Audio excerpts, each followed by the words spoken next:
মিরপুরের কালশী বস্তিতে ভয়াবহ অগ্নিকাণ্ডে পড়ে গেছে শত শত ঘরবাড়ি ও ব্যবসার প্রতিষ্ঠান।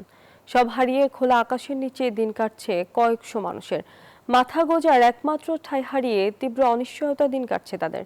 সব হারিয়ে এখন সরকারি সহায়তার দিকে চেয়ে আছেন ক্ষতিগ্রস্তরা।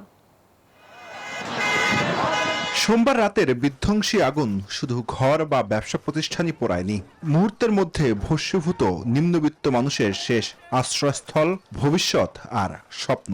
জীবিকার তাগিদে তিল তিল করে গড়ে তোলা মাথা গোঁজার ঠাঁই হারিয়ে এখন নিঃস্ব শত শত পরিবার। যেমন রুবি নামের এই নারী, মাত্র 1 বছরের এক শিশু সন্তান নিয়ে রাত থেকে খোলা আকাশের নিচেই কাটছে। সব মশার বিরুদ্ধে সুরক্ষা দিতে এলো বসুন্ধরা এক্সট্রিম অ্যারোসল, মশার বিরুদ্ধে এক্সট্রিম সুরক্ষা। তার সময় চোখের পলকে নিজের একমাত্র আশ্রয়স্থলটি পুড়ে ছাই হতে দেখলেও কিছুই করার ছিল না তার।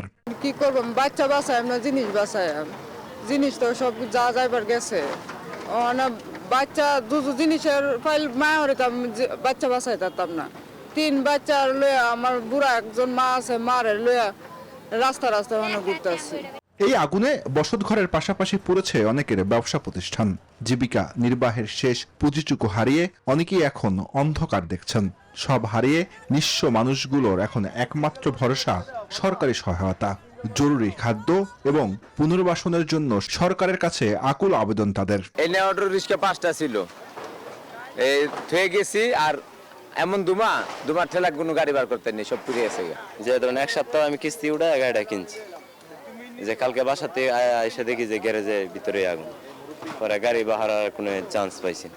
অনেক তো আসছি বাইরে ঘরে আর যাইতারি না, ঢুকতারি না। গিয়ে আমাকে সরকার সাহায্য না করে আমরা কি করে চলবো, কিভাবে চলবো? আমাকে তো চলার কোনো পথ নাই, থাকার জায়গা নাই, রাস্তাঘাটে আমরা ঘুমাইছি রাত্রে। এদিকে এই বস্তিটি সরকারি জলাভূমি ও নিচু জমির উপর অবৈধভাবে গড়ে তোলা হয়েছিল বলে অভিযোগ স্থানীয়দের। তাই এই স্থানটি আগের অবস্থায় ফিরিয়ে আনার দাবি সংশ্লিষ্টদের। জুবায়ের সানি, নিউজ 24, ঢাকা।